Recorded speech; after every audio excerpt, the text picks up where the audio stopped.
atrás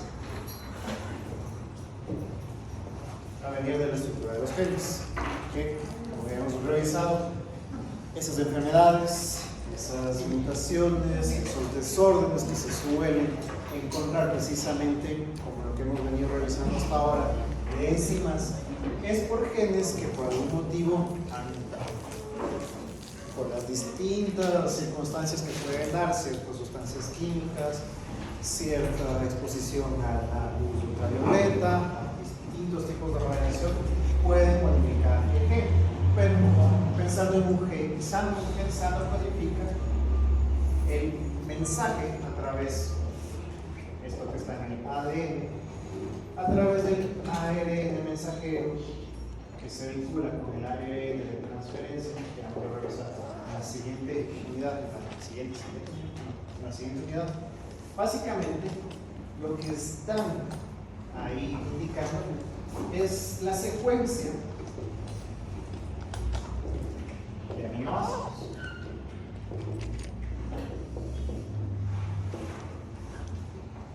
Por lo general iniciamos con una metionina y vamos a todos los que le van a seguir adelante. Supongamos que uno de estos es una cisteína, uno de los aminoácidos enlazados o vinculados mediante enlaces pequeños. La cisteína tenía la característica particular de tener el grupo sulfidrilo, lo que en otros les había indicado como el grupo tiol. Esto le permite formar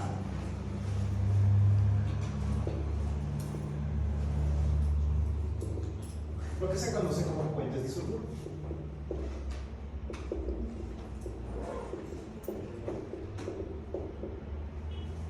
Es otro enlace, en este caso covalente, que puede, en este sentido, influenciar en cómo se distribuye la cadena, en cómo se orienta tridimensionalmente la cadena de estos polipéptidos en el espacio. Esto viene codificado de origen, viene codificado de gen.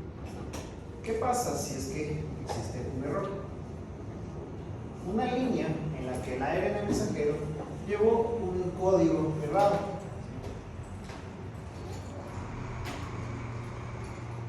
Y en lugar de tener una cisteína, por algún motivo, por alguna razón, tenemos, por ejemplo, la formación de una glicina. Evidentemente, la glicina no tiene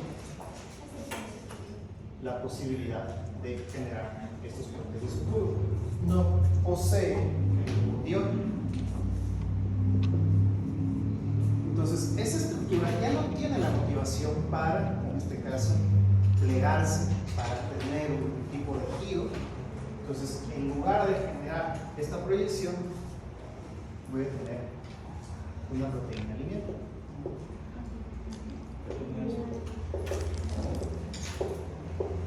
Que sí se va a vincular, pero no de la forma que hubiera tenido utilizando estos puentes disulfuro. Una sola modificación, o siendo un poquito más realistas, varias modificaciones pueden generar que exista un cambio entre las dos estructuras secundarias.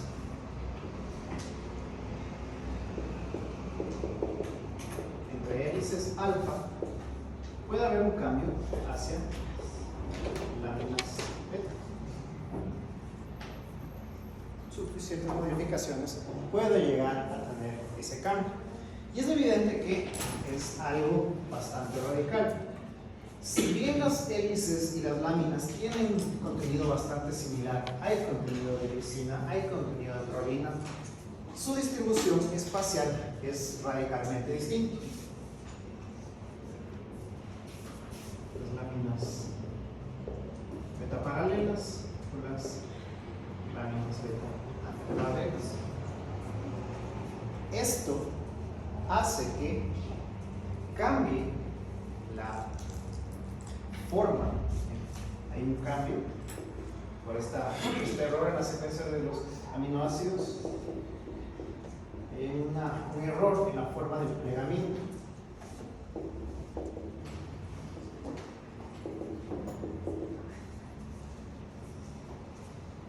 Y lo que había mencionado en algún momento, la forma precede a la función. Entonces, una forma errada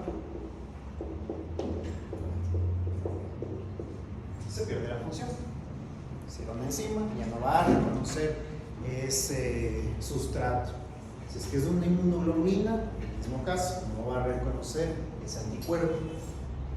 Si es uno de los cuerpos o de los distintos componentes de la materia encefálica, en lugar de generar células sanas, puede generar ciertas placas. Entonces, a medida que se acumulan estas láminas beta, pueden generar unos depósitos de placas, que en este caso son neurodegenerativos.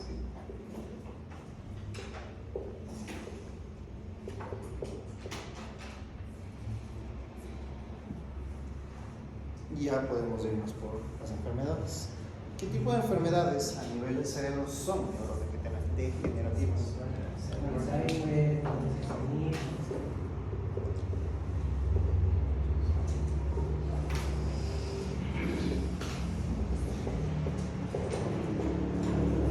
Esto está uno de los temas que les toca a ustedes. Alzheimer, Parkinson, Huntington. Y como sabemos, por lo menos hasta el día de hoy, no tenemos plenamente una solución, no tenemos una cura, no tenemos algo que revierta los efectos neurodegenerativos que se dan a estas enfermedades. ¿Por qué? Porque hay un error que está codificado genéticamente. Entonces, a menos de que yo pudiera, es real, si pudiera editar todo mi genoma, pudiera corregir ese error. Pero una vez que ya se dan esos errores, no hay vuelta atrás. Por eso estas enfermedades se diagnostican, se tratan, pero no se curan. Esta generación, este cambio de la forma, hace que mucha de la función que normalmente se encontraba en esa proteína se pierda. La proteína, para ser funcional, número 1, depende de la forma. Número 2, debe ser soluble.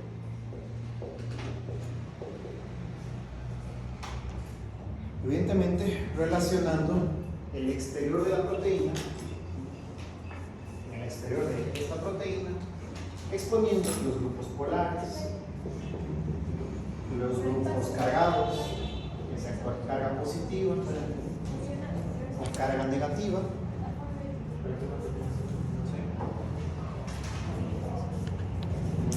O sea, grupos hidrofílicos en el exterior, pero que a su vez mantengan todo lo que es hidrófobo dentro. Aquello que es apático, aquello que es aromático, todos esos aminoácidos se van a encontrar hacia el interior. Ese cambio estructural hace que se expongan muchas veces estos grupos hidrófobos y me genere una proteína insoluble. Normalmente, nuestras células tienen una forma de corregir estos errores a través de lo que se conoce como proteasas. Las proteasas son el mecanismo de edición, el mecanismo de reconocimiento a aquellas proteínas, aquella secuencia de aminoácidos que se está plegando de una forma errada, donde hay un error de codificación. Entonces es como mi corrector de la computadora está diciendo que eso está mal escrito. Entonces, tanto y cuando puedan en este caso reconocerse dichos errores, se pueden corregir. Pero, como les mencionaba, las enfermedades plenamente neurodegenerativas evaden esos sistemas de detección, y hay una más que son importantes, lo que se conoce como proteínas infecciosas.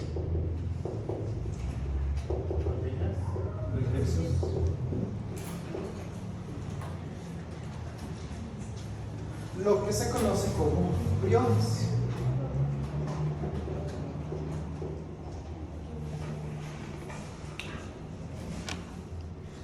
Sé que no han llegado todavía a microbiología, pero quizás por conocimiento, más que nada con todo lo que leímos, escuchamos acerca del COVID. Los virus, ¿qué son? ¿Qué poseen?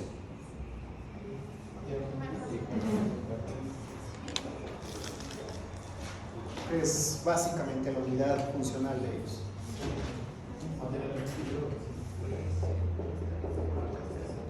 ADN o ARN, ¿sí?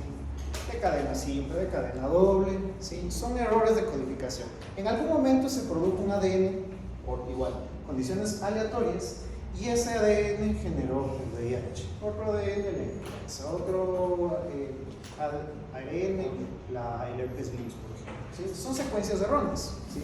Que se replican a sí mismas, pero que dependen de la célula para replicarse e infectar a otras células. Los priones actúan de forma similar. Son secuencias erradas de aminoácidos que se replican a sí mismos.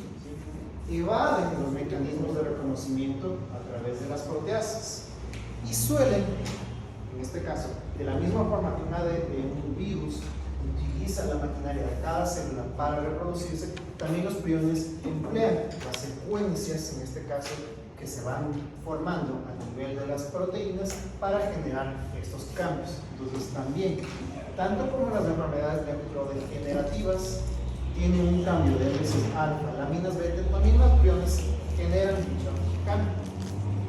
Ya vamos a ver más adelante esto. ¿Qué había dicho que eran las primeras secuencias de datos?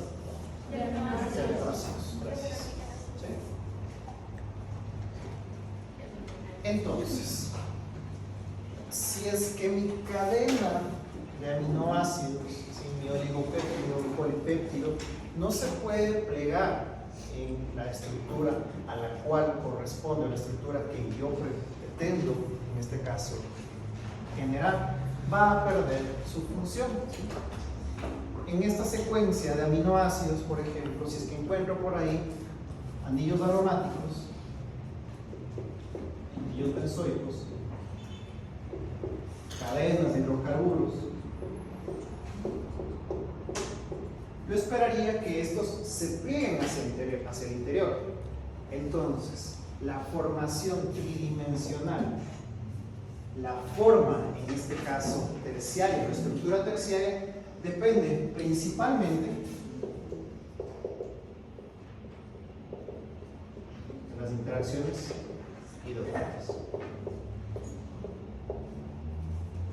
que no son plenamente sistemas de atracción, ¿sí? No es que estamos encontrando por ahí un dipolo, lo que me decían, lo de las fuerzas de Van der Waals. Las fuerzas de Van der Waals, muchos de estos enlaces se dan por proximidad, ¿sí? Mientras más cerca se encuentran los aminoácidos, va a existir una atracción. Mientras más lejos se encuentran, ¿sí? Hay una interacción. Si se alejan, la interacción se rompe. Ya no tienen esa capacidad otra vez de mantenerse unidos.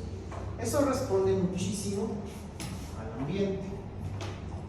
Entonces, las proteínas en general dependen precisamente de ese ambiente externo. La gran mayoría son susceptibles a muchos mecanismos, a muchas condiciones ambientales. Por ejemplo, el pH. A un pH básico, a un pH ácido, las proteínas pueden perder su forma, perder su función, lo que normalmente conocemos como desnaturalización de la proteína.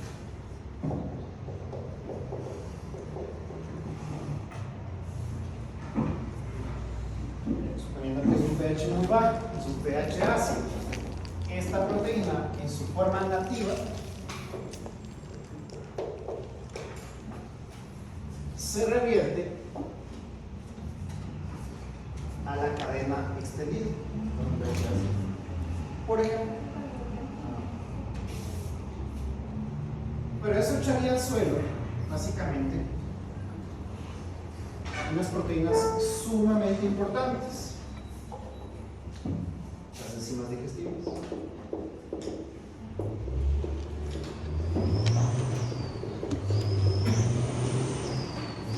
Las peptidasas, por ejemplo, que trabajan y de hecho dependen de que el pH sea ácido. Entonces, van a haber proteínas capacitadas, proteínas que pueden tolerar mucho más ciertas condiciones. La gran mayoría van a ser susceptibles de muchos cambios radicales en pH, en temperatura, por ejemplo, pero en muchos de los casos estas van a tener un diseño tal de que los grupos expuestos, en este caso, si estamos pensando en un pH ácido, ¿qué es lo que voy a encontrar en mayor volumen? La gran cantidad de protones por la acidez. Entonces tiene sentido que esa proteína tenga grupos cargados negativo, de forma negativa, para que se pueda interactuar con ese medio. Entonces, variando los aminoácidos, puedo de cierta forma adaptarme a ciertas condiciones. Evidentemente, las condiciones de la acidez que se encuentran en el estómago son bastante radicales.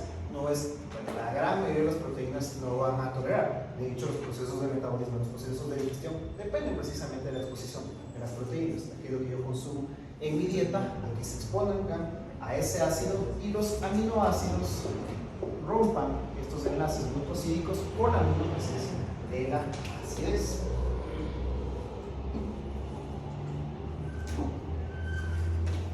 Entonces, la acidez rompe los enlaces glucosídicos.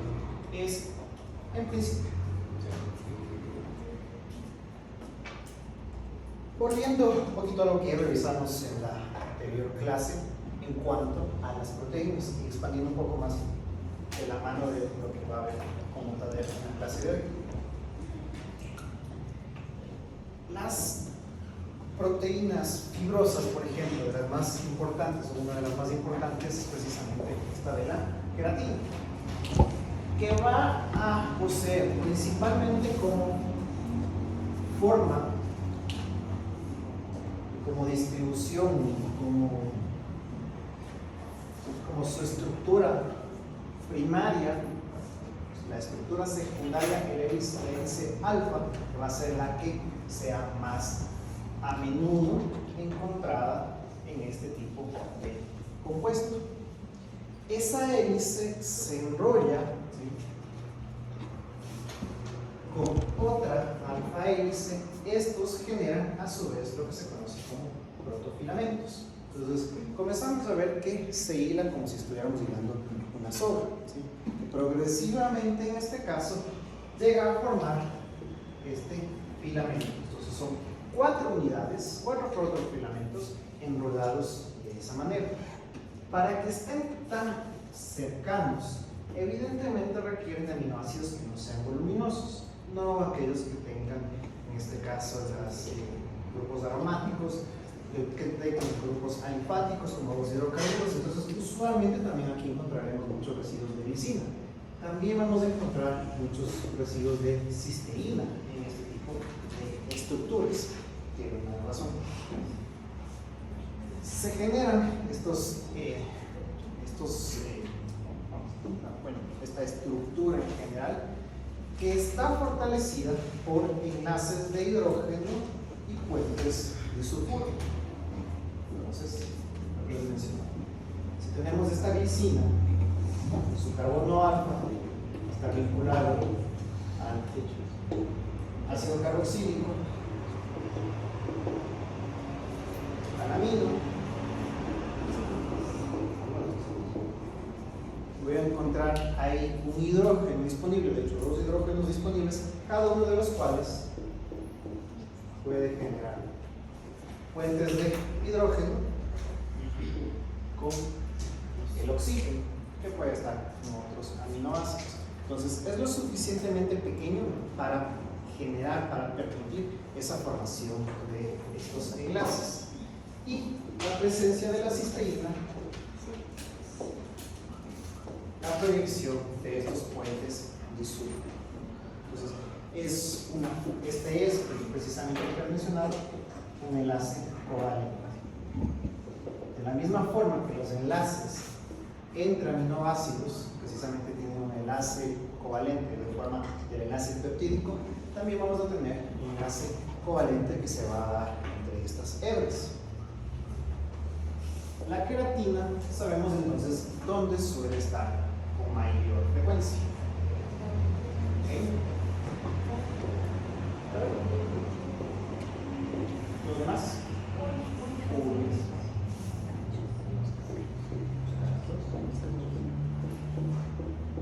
Los cascos también de los rumiantes. Toda estructura que tenga una alta dureza. Y lo que les había indicado, ese aroma tan característico que suelen tener las peluquerías, especialmente donde hay chicas, por lo general chicas más por tenerlas en el lugar, básicamente es donde se van a alisar el cabello, se van a hacer las permanentes y tienen ese olor tan característico, es precisamente por la ruptura temporal que se va a dar de estos puentes disulfuro. Toda chica, toda mujer, cada una de mis alumnas sabrán que cuando se alisan es de por vida, básicamente. Luego de un tiempo, si se mojan, si se lavan el cabello, vuelve. Eso es recobrar la estructura que tenían previamente. Entonces, este es un cambio reversible. Temporalmente, logré ese cabello, lograron ese cabello sumamente lacio.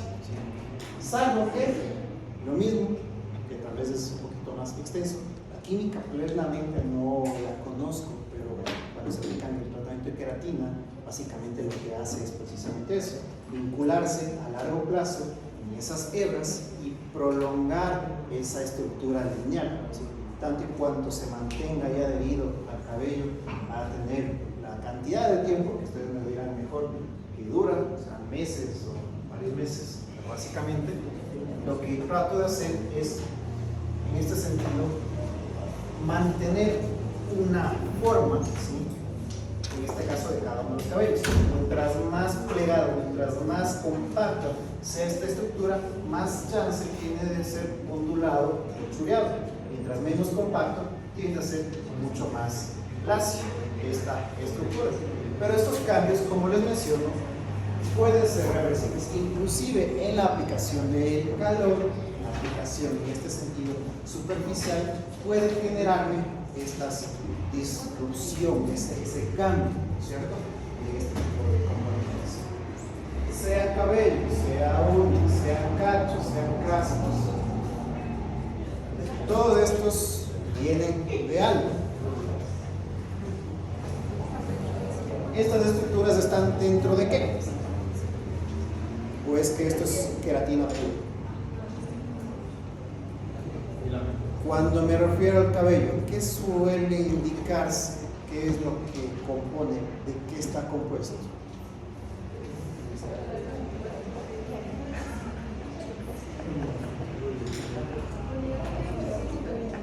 Son células muertas. Si no, vayan a ver todos los programas de investigación forénsica, ¿no es cierto? Que encuentran el cabello del ladrón, del asesino y tienen que vincular con el culpable, con los sospechosos. ¿Cómo se da eso? Estas células muertas que están en el cabello, que están en las uñas, que están en los cachos, que están en los cascos, básicamente tienen las células ahí disponibles. Y de vuelta, todas nuestras células tienen todo nuestro material genético. ¿Sí?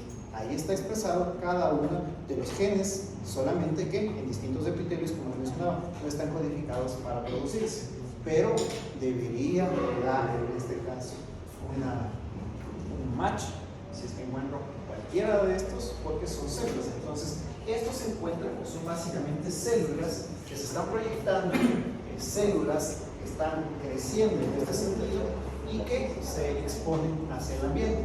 Son sistemas de protección, son sistemas de defensa, son sistemas un poquito para facilitar el desplazamiento, pero básicamente requieren de una proteína fibrosa, de una proteína que sea sumamente dura y que resista mucho este tipo de condiciones. Lo contrario, en este caso, es el colágeno, ¿sí? Exactamente lo contrario. El colágeno, como parte del tejido conectivo, debe ser sumamente suave, sumamente friable, sumamente, en este caso, bastante reactivo, ¿sí? Por todo donde lo voy a encontrar, sea en piel, ¿sí? El colágeno no es un solo tipo de colágeno, sino que tenemos varios tipos de colágeno. El colágeno se produce a partir de los fibroblastos.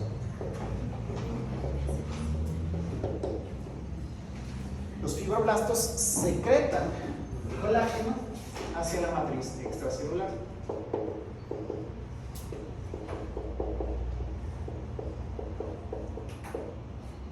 Pero como todas nuestras células, como todas las células de nuestro cuerpo, tienen un reloj que va acercándose al fin de su vida útil. Toda célula deja de producir, toda célula pierde muchas de sus funciones en el tiempo. Entonces, personas ancianas, adultos mayores, en este caso, se lesionan y no tienen la capacidad de recuperarse tan rápido, es precisamente por eso, porque el colágeno que están produciendo cada vez es un poquito más sólido, tiende a ser un poquito más duro. Todas estas lesiones reumatoideas que se dan, en este caso, en ciertas personas, evidentemente no en todas, precisamente es porque los fibroblastos, ya en su código genético que se va dañando con el tiempo, van a generar cierto colágeno que ya no tiene las mismas propiedades que lo que tiene un colágeno joven. Entonces, piel, huesos, tendones, vasos sanguíneos y córneas, bastante o depende muchísimo su forma, su estructura, su función, precisamente del colágeno que está ahí presente. Principalmente, ¿sí? Si es que yo observo la estructura, se repite algo que estamos viendo.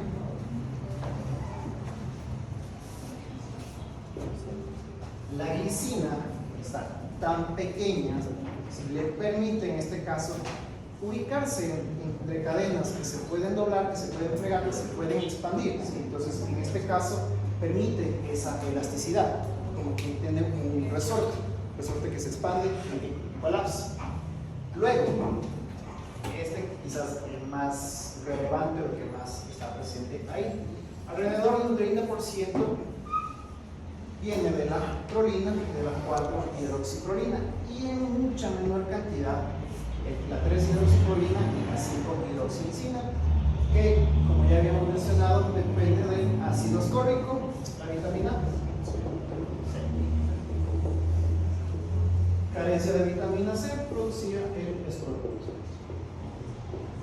¿Puedes repetir eso por favor? Sí, o sea, dijo que la glicina, el 30%, bueno, primero dijo que son ubicadas entre las cadenas, luego que el 30% sería la ascorbica, y de ahí las cantidades de hidroxiprolina, de la 4-hidroxiprolina, la 3-hidroxiprolina y la 5-hidroxilisina, estos cambios que les mencionaba como las modificaciones post-traduccionales,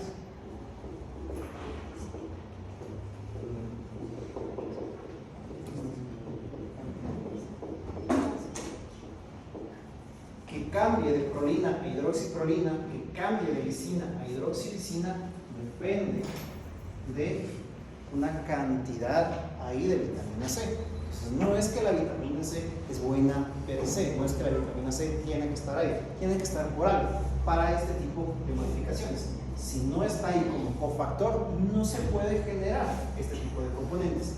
Y si está afectando todo tipo de epitelio que está expuesto, se entiende también por qué ciertos síntomas del escorbuto son tan aparentes. Si están dañando estos vasos sanguíneos, se entiende por qué las personas con escorbuto solían tener, evidentemente no es una enfermedad que ya hace mucho tiempo ha sido eliminada, solían tener encías sangrantes. Si es que tenían algún corte, pues en este sentido no podían recuperarse muy bien, no tenían unos buenos factores de coagulación.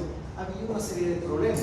Las articulaciones, de la misma manera, tendían a ser un poquito más, digamos, no tenían esa misma flexibilidad. Les había mencionado esta enfermedad de los marineros, la enfermedad de los piratas. Básicamente, estas modificaciones que me permiten pasar de prolina a hidroxiprolina o de lisina a hidroxilisina dependen precisamente del consumo de la vitamina C, de la presencia de estos grupos de componentes.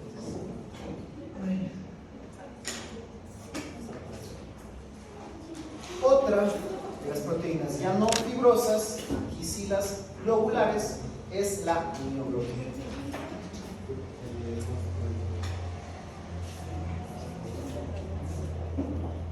Entonces entendemos la diferencia entre mioglobina y hemoglobina. Hemoglobina, principal tarea.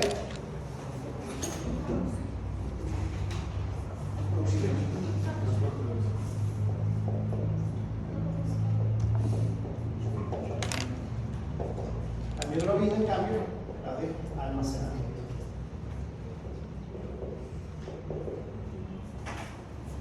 Si recordamos un poquito acerca de la estructura de la hemoglobina, encontrábamos 4 grupos hemo, donde podía tener la vinculación. La mioglobina apenas tiene un grupo hemo. Estos grupos hemos dependen muchísimo de los aminoácidos que lo rodean. De acuerdo a cómo estén cargados, ese grupo hemo puede proyectarse o puede colapsar. ¿Sí? Es un estado en donde pueden recibir el oxígeno molecular o no. ¿Puede repetir ese importe de cuándo puede No tiene relevancia por el momento. Ya lo vamos a explicar, ¿sí? Más tiene relevancia con la hemoglobina. Entonces, la mioglobina tiene esta propiedad o tiene esta característica de ser un buen almacén de oxígeno porque tiene una alta afinidad al oxígeno, el oxígeno molecular. ¿Vale? Pero viene la pregunta: si es que esta proteína globular tiene una alta afinidad con el oxígeno, entonces ¿cuándo suelta el oxígeno? ¿Cómo se motiva a soltarlo? ¿Qué es aquello que permite que se libere esta molécula de oxígeno? Esto se corresponde a algo que se conoce como la presión parcial de oxígeno.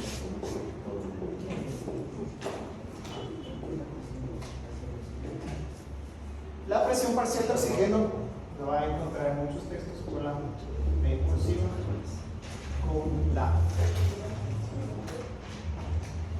en un tejido normal. ¿Sí? Pensemos, acabamos de levantarnos, ¿sí? Empieza nuestro día. La concentración de oxígeno en nuestros músculos será alta o baja. Baja. A primera hora. A primera hora.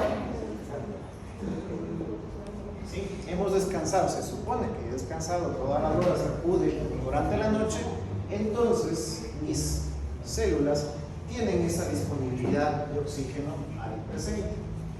No es de gana que muchas de las competencias de las maratones, medio maratones, se hacen a primera hora de la mañana, porque es precisamente donde mi organismo tiene toda esa alta concentración. A medida que va pasando el día y más que nada, en respuesta a ¿qué? Que es un mecanismo que en este caso agotaría el oxígeno en las células musculares.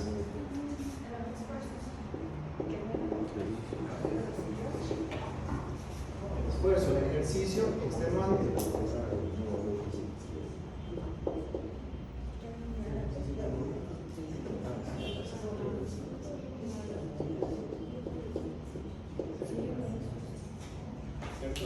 Si es que ese ejercicio supera tal vez la hora, ¿sí?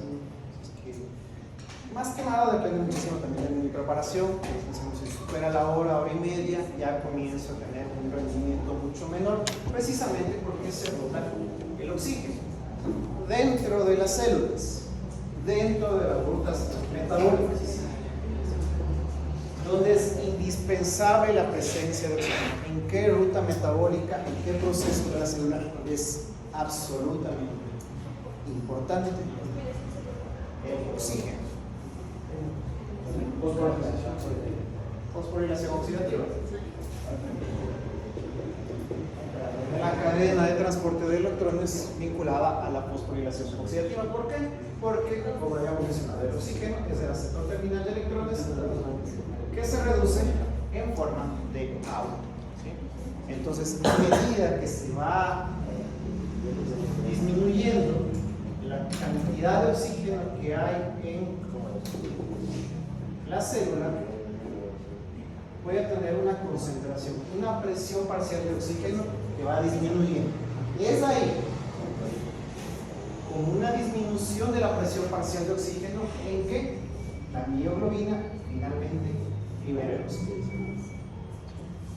Entonces, esa es la condición que debe existir previamente para que la mioglobina suelte ese oxígeno, para que se libere, para que, pues en este caso, esta unión reversible pueda permitir la salida del oxígeno y que vaya a oxigenar los procesos que así lo requieran. Esta síntesis aerobia de ATP. Si es que se me acaba también el oxígeno de la mioglobina, paso entonces en la célula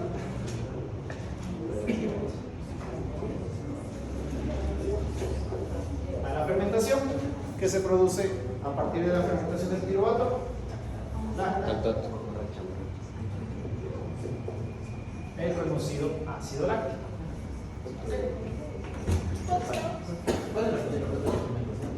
Si es que se agota todas las reservas de oxígeno en la célula, si se agota todas las reservas de oxígeno en la mioglobina, tenemos los procesos fermentativos.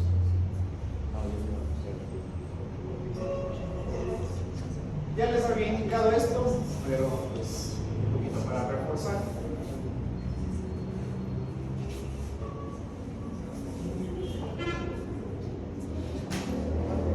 La eficiencia del transporte de la mano con la eficiencia de almacenamiento es precisamente una de las claves, la ventaja desleal, y es desleal, que tenemos el Ecuador cuando jugamos fútbol. ¿Por qué? Por la altura. Jugamos en Quito teniendo estadios en la costa, ¿cierto? No somos como Bolivia, que no tiene playas. Tenemos, en teoría, digo, porque no todos nuestros jugadores juegan en el Ecuador, evidentemente. Pero se supone que si muchos de ellos viven aquí, trabajan aquí, juegan aquí, deben tener un buen transporte, una buena retención de oxígeno, una gran cantidad de hemoglobina, tal cantidad de eritrocitos que tengan una mayor eficiencia para transportar oxígenos. Aquellos que viven, digamos, a nivel del mar, tienen una problemática de adaptarse. Idealmente, o bien deberían estar aquí 2 semanas entrenando o venir directamente del avión y al partido para un poquito mantener la eficiencia en el transporte de oxígeno sin que me afecte demasiado la altura. También, que les dije en el concurso, yo no les voy a decir cómo coman, que comen. Si comen carne y comen cocida, o sea, mal, porque dicen, es que me da asco la sangrecita que suelta la carne. No es sangrecita, es mioglobina. Ese líquido que sale de la carne cuando se está asando, cuando está en la parrillada, que supuestamente es sangre, no es así. Cualquiera que ha ido a un camal sabe que a las reses le cortan la cabeza, les desangran por completo, o básicamente casi por completo, y cualquier retenido que tengo ahí, esos jugos de la carne, son mioglobina. La mioglobina y la hemoglobina tienen una alta vinculación, como vamos a ver un poquito más adelante, también, no solo con el oxígeno, sino también con el CO2. Recordemos ahorita entonces, si es que voy a comprar carne para la casa, para una parrillada, la encuentro en 2 presentaciones particulares, si es que no estoy comprando la carne fresca. Al al vacío o en esos empaques que suelen tener como una burbuja.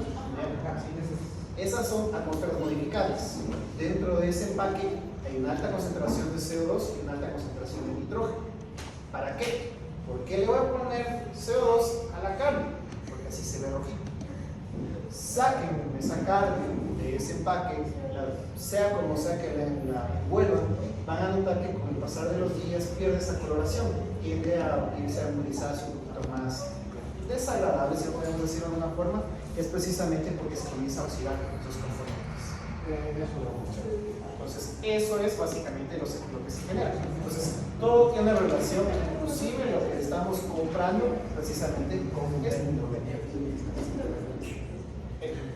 Entonces, hemoglobina, 10 minutos de receso. Gracias, Doc.